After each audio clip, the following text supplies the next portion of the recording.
Assalamualaikum warahmatullahi wabarakatuh. Selamat malam pemirsa, apa kabar Anda hari ini? Semoga baik-baik saja meskipun nampaknya ini jalan panjang proyek WUS masih terus menjadi sorotan. Terakhir kita tahu betul bagaimana Presiden Prabowo kemudian buka suara, bahkan pasang badan begitu ya ibaratnya untuk kemudian akan mencari cara terbaik untuk melunasi hutang proyek WUS karena dinilai memang banyak manfaatnya untuk rakyat. Tapi nampaknya sejumlah pakar juga kemudian membahas hal ini, apakah ini sudah tepat langkah negara untuk turun tangan, untuk mengambil alih. Dan bagaimana kemudian kebijakan ini bisa berpengaruh terhadap fiskal ke depan. Kita coba akan mengulik kebijakan dari pasang badan seorang Presiden Prabowo Subianto bersama dengan pakar kebijakan publik yang sudah hadir bersama saya pada malam hari ini. Ada Mas Agus Pambagio. Selamat malam Mas Agus. Malam, ya, apa kabar? Sehat, alhamdulillah. Terima kasih. Bosen. Nah itu dia, terima kasih sudah selalu hadir pagi, siang, malam gitu ya di TV-an. Terima kasih Mas Agus. Ya, gimana? Itu dia, kita nggak akan bosan membahas ini bersama dengan Mas Agus karena luar biasa pandangannya out of the box gitu kadang kan, mencerahkan kami semua Mas Agus. Jadi kami coba mohon pencerahan begitu ya. Bagaimana kemudian respon Anda terhadap pernyataan dari Presiden Prabowo dengan berbagai isu yang sempat kemarin muncul, bahkan sempat simpang siur, sudah mulai liar isunya kemana-mana. Kemudian pemimpin negara kita turun tangan dan bahkan pasang badan kalau kami sebutnya untuk mengambil alih isu ini. Itu saya pribadi mengucapkan two thumbs up. Wow. Keren, karena apa? Itulah fungsi kepala negara. Dia mengambil seluruh resiko untuk dia bereskan. Kita belum bicara bereskan, untuk dia bereskan dia tanggung jawab. Itu keren, ya. Jadi saya berharap ini yang liar-liar selesai. Tapi artinya tidak mengesampingkan misalnya kawan-kawan ada yang mau menuntut pidana. Silahkan nanti dengan KPK urus. Nah Presiden pembantunya harus memikirkan, membuat studi misalnya macam teknis dan non teknis, terus presentasikan kepada Presiden cost and benefit-nya. Bagaimana, ya kan? Kalau bisa kasih 3 alternatif. Presiden pilih yang mana, sehingga fair ketika nanti dia berhadapan dengan publik, udah jelas. Perbedaan udah banyak pertimbangan kok yang kami bahas. Ya, perbedaan orang itu nggak apa-apa, itu biasa di negara demokrasi. Tapi paling tidak perdebatan jadi bermutu, tidak liar gitu. Ya. Itu yang saya harapkan. Sekarang sebenarnya sudah selesai, makanya saya heran, kesini lagi. Gitu. Karena sudah kita tunggu kapan Presiden mau bilang lagi, saya siap untuk gitu.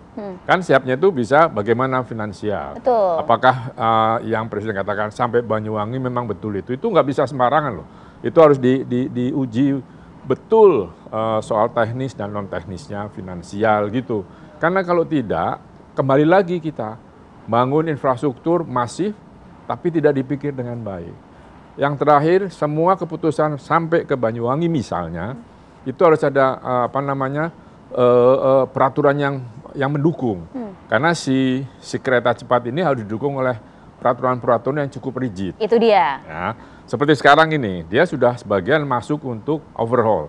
Karena sudah dihitung, sudah harus kan kayak pesawat, dan itu tidak murah. Itu harus masuk. Bagaimana penggunaan frekuensinya. Banyak sekali yang harus secara detail diberikan masukan ke Presiden. Lalu paling saya berharap menteri-menteri yang mengajukan usulan itu punya 3 alternatif. Sehingga Presiden bisa memilih kira-kira yang mana. Nah itu dia Mas Agus, kalau kemudian kita bahas apakah itu sudah dilakukan, nampaknya kan sudah banyak ya pihak-pihak yang dipanggil oleh Pak Presiden. Bahkan juga Pak Jonan juga sempat dipanggil, tidak hanya para menteri yang saat ini menjabat saja begitu ya.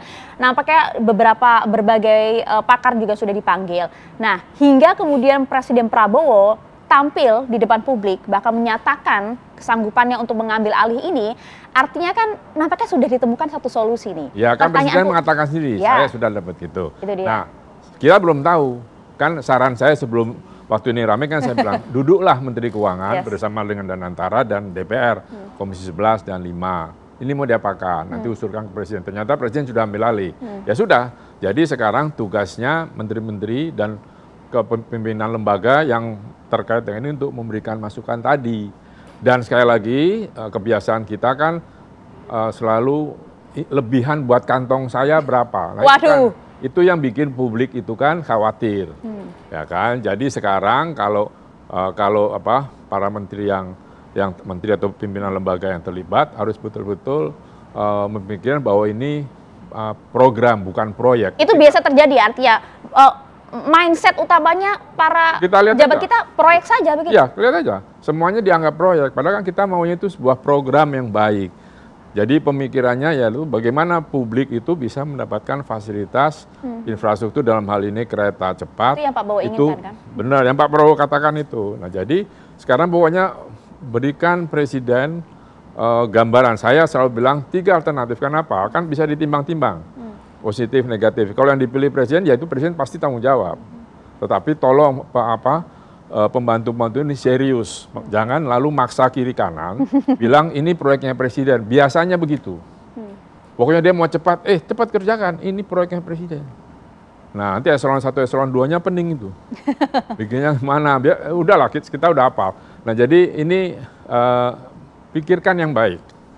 Ya, dan bantu Presiden. Jangan hanya yes man saja. Ya, jangan yes man, bantu Presiden. Kalau tentu tetap dicari, saya mohon KPK juga terus mencari melakukan penelitian penyidikan bagaimana nih barang ini sebetulnya. Kan saya sudah katakan, KPK tolong cari hasil audit BPK, BPKP 2015 sampai 2023 misalnya. Nah ini menarik Mas Agus, tapi sebelum kita sampai ke sana, banyak pertanyaan publik yang kemudian masih bingung dengan Pak Prabowo sampaikan kita akan ambil alih. Tapi publik masih bertanya-tanya, akankah pernyataan Presiden ini mengarah kepada penggunaan APBN dalam melunasi proyek bus ini? Ya. Sementara kita ingat Pak Purbaya kan sudah sempat sampaikan, ada dana antara kok. Pak, kalau perkiraan saya iya, karena dari mana lagi? Ya kan, paling kan utang lagi. Nanti utang lagi harus ditelaah, ahli finansial lah, saya bukan ahli finansial. Bagaimana kalau sampai ke sana, ke Banyuwangi, karena Presidennya mau buat. Tadi pagi saya sama Pak Ibu Bupati, sudah kita diskusikan juga. Nah terus hal-hal lain yang sekali lagi dicermati betul gitu loh. Karena susah sekali, Mbak, kalau kita tergelincir lagi, itu dampaknya sampai sana. Oke, kalau begitu apa plus minus dari penggunaan APBN ini? Mungkin kalau dari kacamata kebijakan menurut Anda? Ya, buat kebijakan kan gini, pembiayaan itu kan kalau kita hitung korporasi kan bisa persoalan perdagangan atau saham itu jual beli saham, utang, kan itu restrukturisasi, tarik ininya temponya, waktunya dan seterusnya. Itu dasar biasa lah yang pasti akan dilakukan. Nah ini yang perlu juga kita pahami dari mana. Pertanyaan saya yang jahil gitu gini, itu uang yang selama ini suka dipajang di kejaksaan, di Barreskrim di mana? Baru kan kemarin banyak. Tuh. Ya. Nah, apakah itu? Cukupkah itu 1,2 T? Hal semacam itu kan yang harus dijawab. Ya, itu juga pertanyaan publik. Maka dari itu mungkin kita ingin gali-gali cenayang dari seorang Agus Pambagio begitu loh. Apakah kemudian uangnya dari mana? Saya juga ingatkan hati-hati dengan keuangannya karena beban utangnya memang rasio kreditnya masih oke 30% sekian. Tapi jelas saja kalau mau utang issued bond atau apa terserah. Siapa yang mau beli bond kereta yang di tengah gitu ya kan.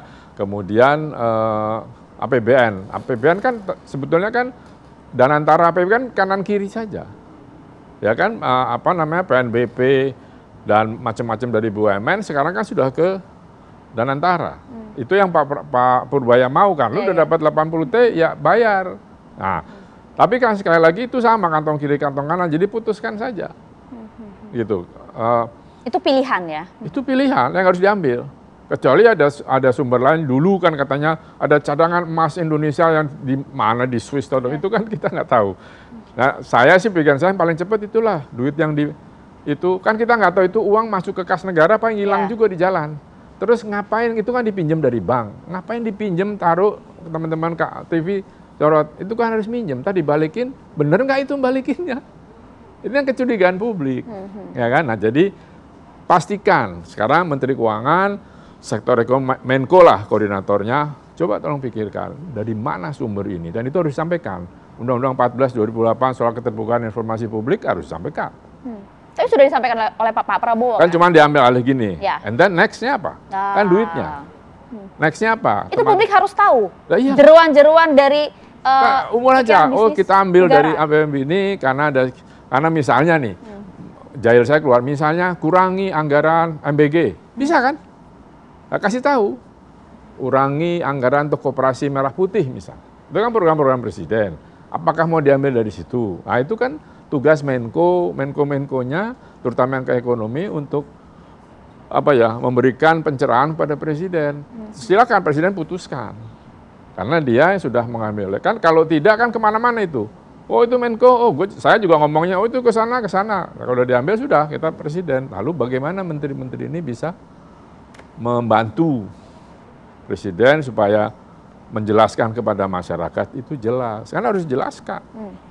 Tapi secara kebijakan Anda melihat apa yang dilakukan Pak Presiden ini suatu hal yang tepat diambil alih oleh negara? Ya itu tata negara, tata kelola negara yang menurut saya dari sisi kebijakan itu betul. Karena harus orang nomor satu yang ambil. Karena sudah kemana-mana. Karena kalau tidak itu mencar kemana-mana. Jadi sekarang sudah diambil, biarkan mereka membantu presiden menghitung itu dan sampaikan kepada masyarakat, pada publik perkara uangnya dari mana. Nah, itu kita tunggu. Dan akan dibawa kemana proyek FUS ini? Betul. Kan sesuai dengan visi dari Presiden Prabowo yang ingin konektivitas terjalin dengan memberikan berbagai pilihan moda transportasi bahkan hingga Banyuwangi, Jakarta Banyuwangi. Pada kereta Jakarta Surabaya Banyuwangi itu kosong. Nah itu dia, mungkinkah realistis tidak sih hal ini? Dibahas saat lagi ya Mas Agus ya. Kami kembali untuk Anda. Yang menarik tadi perbincangan kami pada saat off air gitu. Nah, tapi begini Bang, banyak yang kemudian mempertanyakan juga, ini bisa dibilang sebagai warisan dari pemerintahan sebelumnya yang kemudian satu komando diambil alih oleh Presiden Prabowo. Banyak yang juga mengaitkan hal ini dengan unsur politis gitu ya. Pertanyaannya, kenapa sih Pak Presiden Prabowo mau gitu? Begini, semua tahu kan. Kalau dia pada posisi saya pada posisi itu, saya nggak mungkin nyalain yang belakang sudah. Ya memang salah dia, tapi tanggung jawab harus dipegang karena ex officio kan presiden ambil. Tentara lagi presiden ya? Sekarang dan lagi tentara gitu. Jadi itu ya terserah Pak Prabowo kalau dia bilang salah lo gitu beda lagi kan. Tapi ya dia menduduki itu dia tanggung jawab. Memang harus begitu. Oke, tapi kita tahu betul Pak Prabowo kan juga dengan visinya memberantas korupsi di Indonesia terutama pada masa pemerintahan beliau.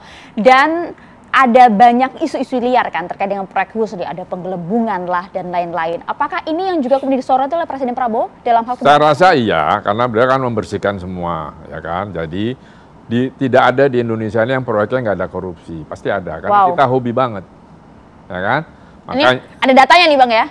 Ya nggak usah data, lihat aja udah ketahuan pakai data. Di Indonesia tuh data nggak bisa dipercaya karena apa? Macam-macam kan ada di undang-undang data. Satu data Indonesia ada di Bappenas, sampai hari ini kan belum beres. Nah, jadi coba lihat proyek-proyek itu. Ya kan? Nah untuk itu makanya saya persilakan APH-nya, ini KPK, sudah ambil. Jangan KPK-nya malah nyuruh Pak Mahfud bikin bukti, itu kan aneh. Suruh cari bukti sendiri? Ya udah telitilah. Tadi saya bilang audit BPK, BPKP, terus semua perundingan dokumen itu ada di Bappenas, ada di mana-mana, ambil, cek, itu tugas KPK. Baru nanti umumkan siapa gitu. Karena kan harus satu visi juga dong dengan presiden. Iya, maksud tadi ngumpulin receh duitnya itu dari mana? Makanya saya bilang jangan-jangan yang ketemu di short di TV itu mau dikasihkan, misalnya gitu. Atau motong anggaran MBG, kan kita nggak tahu. Biar saya silakanlah di itu. Kalau ini udah beres karena sudah diambil presiden, yang sisanya ya dikerjakan. Nanti kita nyoroti, jangan undang saya lagi ngurusin tanya apa lagi, udah selesai tinggal. Lalu pidananya gimana, ya kan? Ini proyek sampai sana visible nggak? Saya pesan di beberapa media, kalau melakukan studi jangan hanya studi teknis, studi finansial iya, tapi ada studi antropologi sosial, itu studi gimana sih tipikal manusia di sekitar itu. Contoh di luar FUS, ketika Pantura jalan tolnya jadi, Pantura sepi. Kenapa? Karena mereka dagangnya di rumah. Jadi tidak ngitung sewa, sementara masuk rest area bayar, mahal. Jadi ya mati dia, sawah udah nggak ada. Nah itu harusnya bisa diantisipasi saat ada studi antropolog. Dan ini yang Anda khawatirkan jika kemudian proyek FUS berlanjut hingga Surabaya maupun Banyuwangi? Iya, saingannya dengan pesawat. Maskapai di sini ada yang punya 1 hari penuh itu punya izin terbang. Kalau dia itu pasti saingan dengan FUS. Ya kan? Orang milih FUS karena di tengah kota, nggak perlu nunggu 2 jam sampai tengah kota. Pesawat itu, ini mati, jadi harus diatur. Di negara lain yang ada kereta cepat, ada pesawat diatur. jam-jamnya diatur supaya orang punya pilihan. Jangan disamain jalan, selesai itu pasti kanibal. Ya, tapi kan ini kan memang visi dari pemerintah, dari Presiden Prabowo dan Wapres Gibran nih, memberikan pilihan moda transportasi kok. Ya, tapi diatur dong. Masa ini, apa namanya, disamakan jam 11, jam 12 barengan. Ya nggak, pasti kanibal. Pasarnya beda katanya Bang. Pasarnya belum tentu. Kan kalau bus yang Jakarta-Bandung, hitungan kasar saya waktu itu 1 juta. Untuk bisnis? Ya, untuk bisnis, tapi kan tergantung lah. Ya, kalau kereta itu, kalau dia banyakkan ya kan mahal, sama kayak pesawat. Jadi mereka itu harusnya sama. Makanya waktu 1 juta itu nggak bisa jual, bisa tergantung bagaimana marketingnya jual, gitu loh. Jadi itu perlu dihitung. Jadi jangan dilepas gitu. Semua punya izin pada jam yang mirip-mirip sama. Ingat, pemerintah sudah menggelontorkan triliunan, puluhan triliun buat Garuda. Hutangnya masih 300 triliun lebih. Daripada dua-duanya boncos kan harus diatur supaya dua-duanya juga menghasilkan gitu loh. Oke, artinya kalau secara kebijakan Mas Agus, apakah ini tidak hanya visible tapi realistis tidak dilakukan dalam waktu dekat di pemerintah Prabowo Gibran? Oh, kalau dalam waktu dekat nggak bisa. Ini perlu hati-hati. Jangan ulangi yang lalu-lalu, cepat, boncos semuanya. Ya kan? Akhirnya infrastruktur yang dibangun dulu itu OPEX-nya, operation expenditure-nya mahal dan cepat rusak karena tidak bagus kualitasnya. Nah, saya mohon yang ini hati-hati. Nggak apa-apa, Pak. Rakyat tahu kalau itu sampai sana, gitu loh. Nggak masalah, tetapi hati-hati. Jangan main itu dan jangan dikorupsi, please. Tuh Kenapa Anda betul-betul menekankan itu? Karena kita ini sakitnya parah, kan indeks korupsi kita naik terus. Jadi please tolong jangan dikorupsi ini demi. Kan Presiden udah bilang, ini untuk rakyat saya akan kayaknya maksudnya saya lawan lah apapun, berjibaku lah. Ya tolong, please. Kalau nggak jadi. Barang ini nggak jadi, karena mahal. Anda yakin itu bisa beres di tangan Presiden Prabowo? Kalau saya dengar itu, harusnya iya.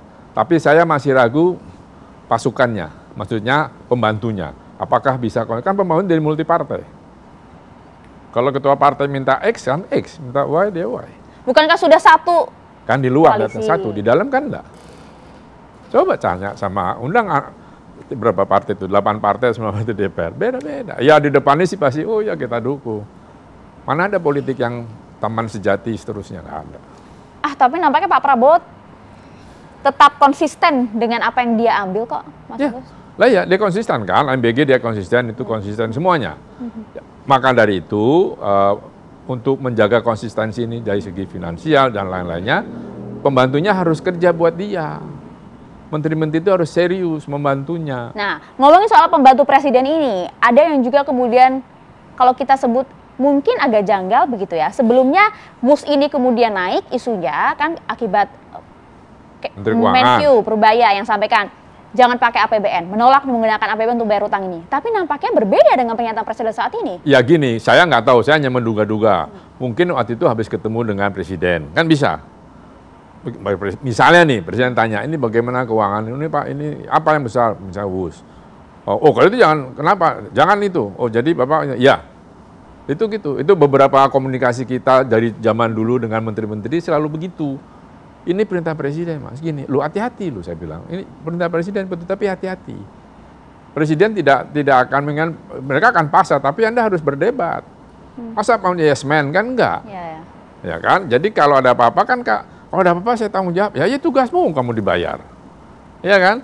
Jadi yang sekarang itu harus memberikan penjelasan yang jelas, yang baik. Harus satu visi dong. Iya, satu visi. Ya tapi mana ada kok politik itu satu visi forever, kan nggak ada. Nah jadi masalahnya tadi pembantu presiden kan presiden punya orang kepercayaan, yaitu yang harus menjaga.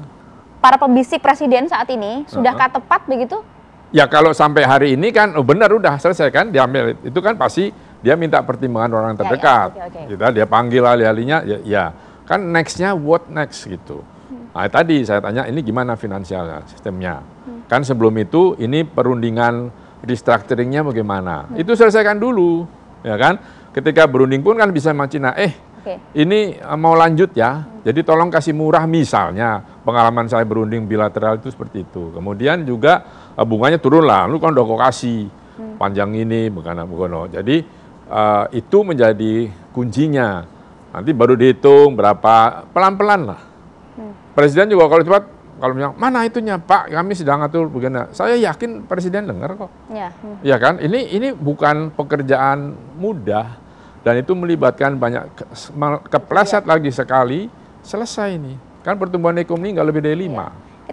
Kita sepakat lah ya dengan visinya ingin menghadirkan moda transportasi dan juga kemanfaatan dari proyek WUS ini. Tapi itu tadi ya, memang harus hati-hati betul. Dan apa sih yang bisa dipelajari, Mas Agus, dari proyek WUS yang sudah ada kemarin ini? Ya, yang sudah ada ini kan terlalu pendek. Memang kan desainnya Jepang itu sampai Surabaya, tetapi bertahap seperti MRT lah, kan bertahap.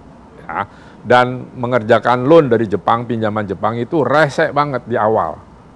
Pengalaman saya waktu MRT resek sekali, ya karena dia ya Jepang lah masing-masing budaya. Tapi setelah itu dia jalan.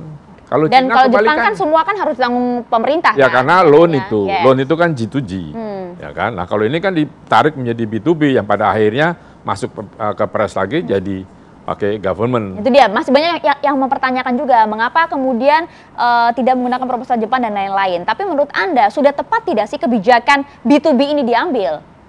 Ya kalau ngelihat begitu besarnya, mungkin gini loh, saya bayangkan aja Pak Jokowi waktu itu karena Jepang, waktu saya tanya gitu, oh Jepang susah, ini gampang. Saya akan banyak dibantu oleh Cina. Ya kita nggak tahu omongannya dengan Xi Jinping kan. Nah jadi dia ambil itu, karena ini B2B, kalau B2B itu private gampang lah, jadi nggak ganggu APBN. Anda kan sempat dipanggil waktu itu? Ya yang pertama itu yang saya udah sampaikan juga ke publik. Nah jadi mungkin dia bilang, oh ini lebih mudah. Saya tidak pikir yang jelek-jelek ya, ini lebih mudah, lebih menjanjikan, ada apa namanya transfer of teknologi. Saya katakan di dunia ini tidak ada transfer of teknologi, yang ada curi teknologi itu. Ya, Jepang nyuri dari Amerika, Taiwan, Korea nyuri, sama, nggak ada yang ini kan itu R&D-nya mahal.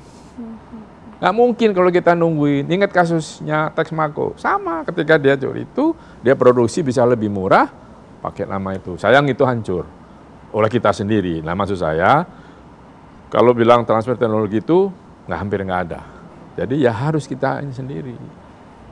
Karena teknologi itu kan nggak mungkin dibuka gitu. Nah yang perlu diperhatikan juga nanti ketika melanjutkan sampai Banyuwangi dari Bandung, pastikan bahwa semua konektivitas elektroniknya itu bisa connect dengan baik. Karena kalau beda pabrik, ya interface-nya itu suka nggak jalan seperti kasus LRT kan cukup lama itu karena interface-nya nggak jalan. Nah itu pastikan. Misalnya merek X dengan merek Y connect nggak dengan bagus. Jangan korup lagi. Ini pilih ini ada komisi. Nah itu yang harus dihindari. Ya kan? Jadi kalau dia boleh sih ini Cina, besok Korea, besok sana apa boleh. Tapi konektivitas hardware-nya, software-nya itu harus bisa.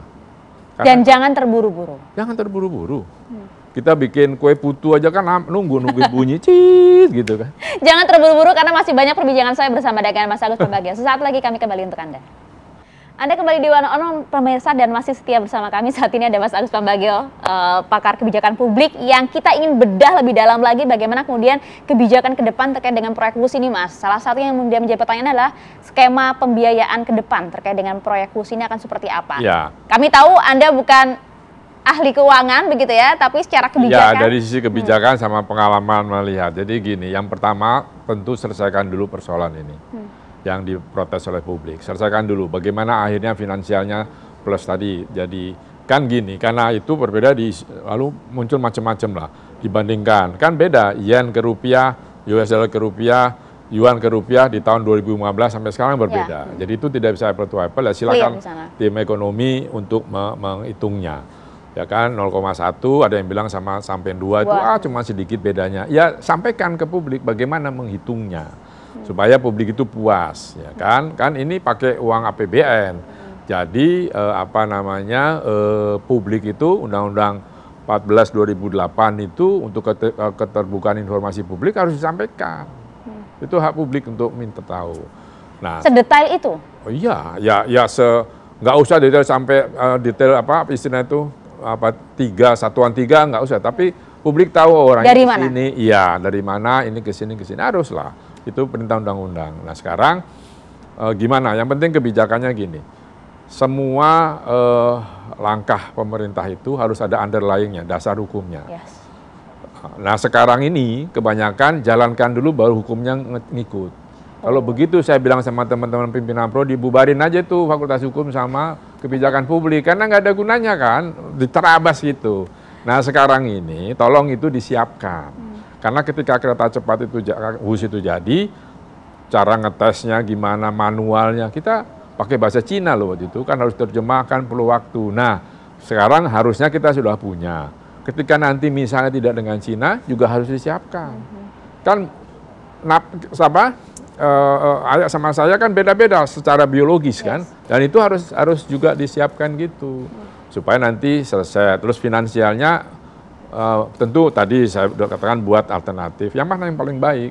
Tentu itu bisa diperdebatkan, kalau udah keluar artinya, nah kan publik debatkan lagi, ini nggak bisa, dengerin aja ahli-ahli. Kalau menurut Anda yang paling baik secara kebijakan, apa yang harus diambil? Menurut saya paling kebijakan harus, jadi tinggal bisa ngomong, oh yang ngutang aja, oh nggak bisa gitu.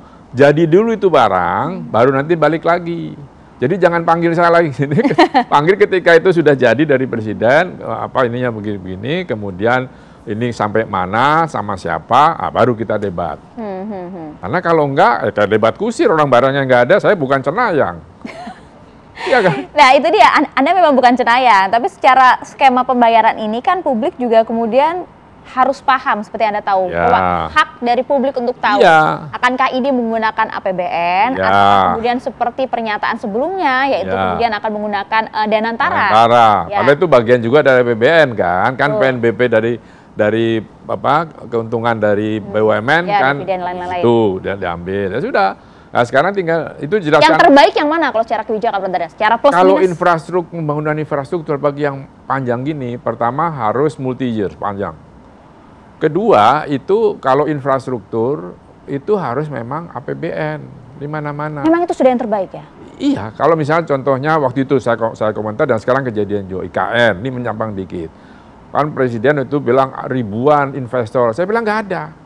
Nggak ada di dunia ini investor yang mau nanam di tanah yang nggak jelas. Kan dia pasti tanya, berapa orang mau di sini? Ya kan, berapa ini? Jadi saya bilang itu pasti APBN. Nah bener kan, masuk APBN. APBN-nya boncos, ngos-ngosan, ambillah yang swasta. Nah ini kan sama. Ketika, oh bukan APBN, 4 BUMN, taruh uangnya gitu, 40 sini, 60 sini, itu. Nah sementara ini pinjemnya 70, 30, gitu-gitu kan. Nah terus gimana? Nah, itu yang perlu kita pahami, pemerintah harus memberikan pendidikan pada publik. Iya, dan APBN itu kan kemudian digunakan memang kemanfaatan untuk rakyat. Iya. Dan public transportasi betul tidak di seluruh dunia memang nggak ada yang untung. Nggak ada. Hampir seluruh ada yang untung yang di Jepang kecil-kecil, tapi mostly nggak. Nah, itu harus disubsidi. Kewajiban pemerintah ya memberikan. Iya, kewajiban pemerintah, tetapi kan bisa pakai TOD, Transit Oriented Development. Jadi misalnya saya selalu kasih tahu tuh yang Hong Kong. Hong Kong itu pemilik bangunan-bangunan, income-nya dapat dari TOD, dari bangunan yang dia sewakan. Sehingga pemerintah tidak menguculkan daya PBN-nya dari situ. Nah kita, sistem TOD itu belum masif misalnya. Kan yang nggak jalan ya di Jakarta Bandung ini?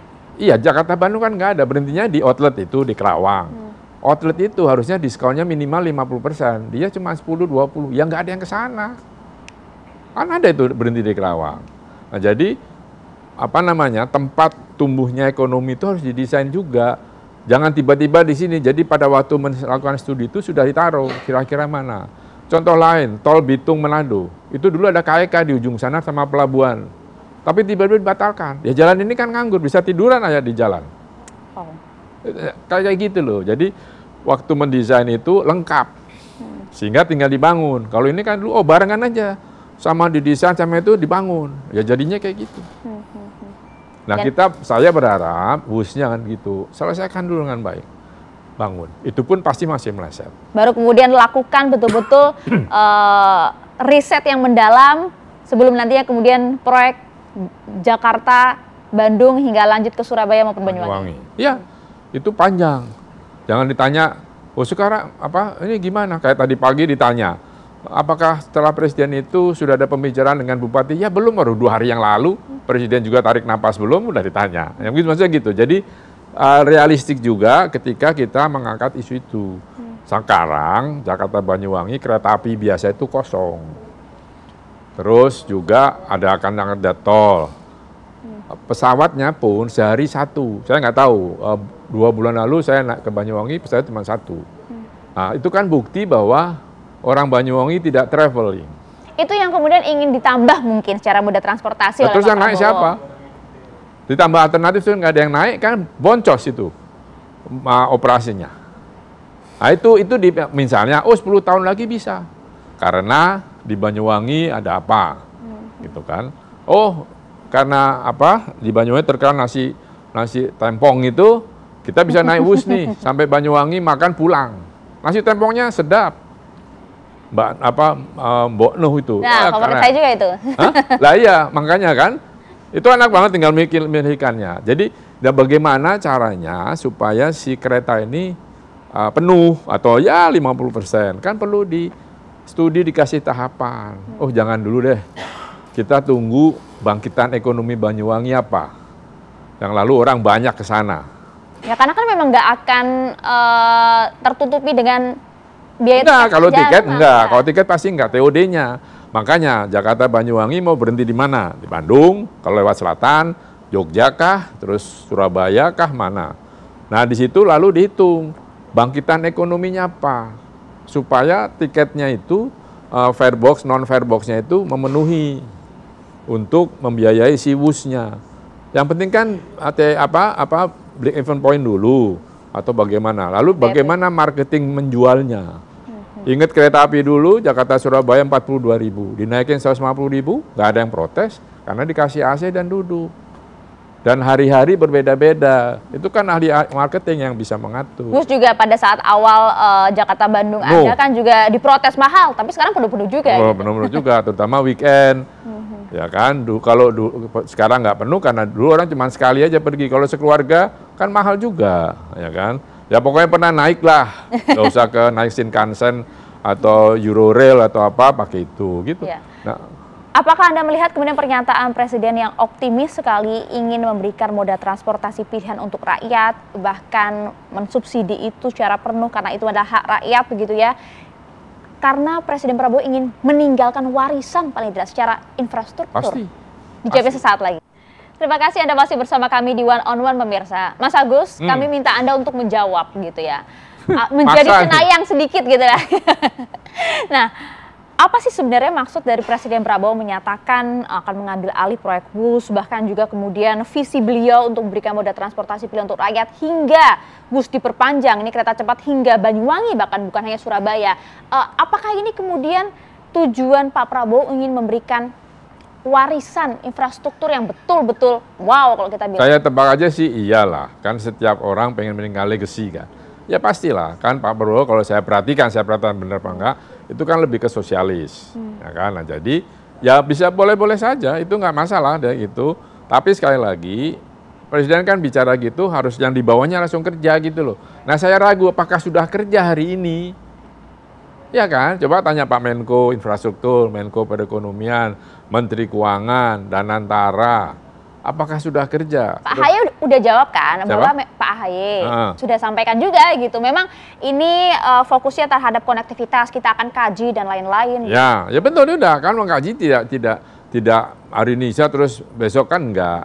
Yang penting ada kemajuan. Jadi saya berharap Pak AHY dalam hitungan mungkin sebulan menyampaikan kami telah ini segala mohon masukan dari publik kira-kira apa ini gitu. Jadi publik kan antusias karena diikutkan.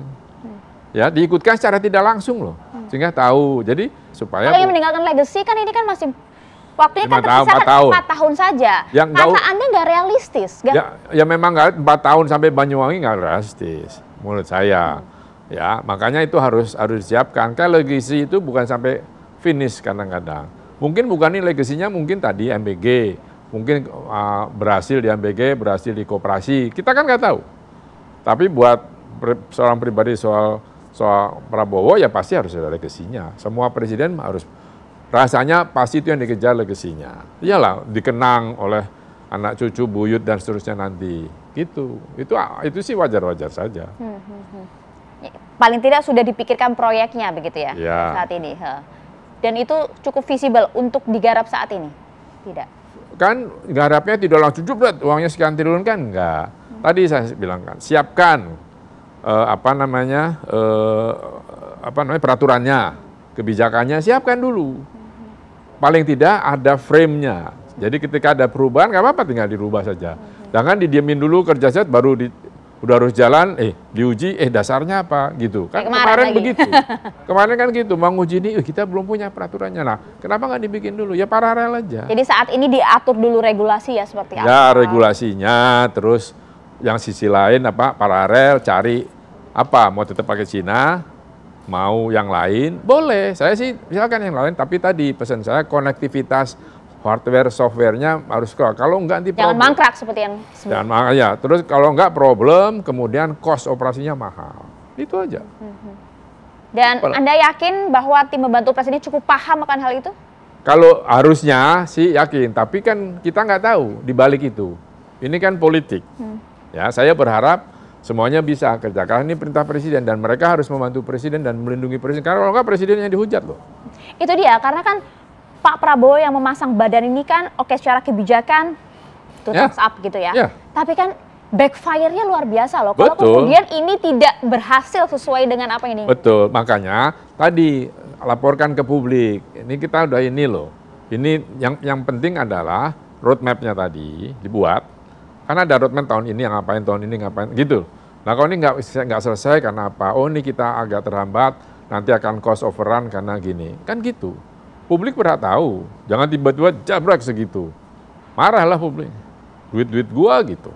Gua pajaknya dikejar-kejar. Sekarang ini Dijen Pajak itu sudah sedang ngejar kurang bayar. Dikejar kemana-mana itu. Saya dapat banyak pengaduan. Jadi saya serahkan pada Pak Amin Sunaryadi. Pak Amin silakan beresin ini karena dia ketua tim pengawas pajak.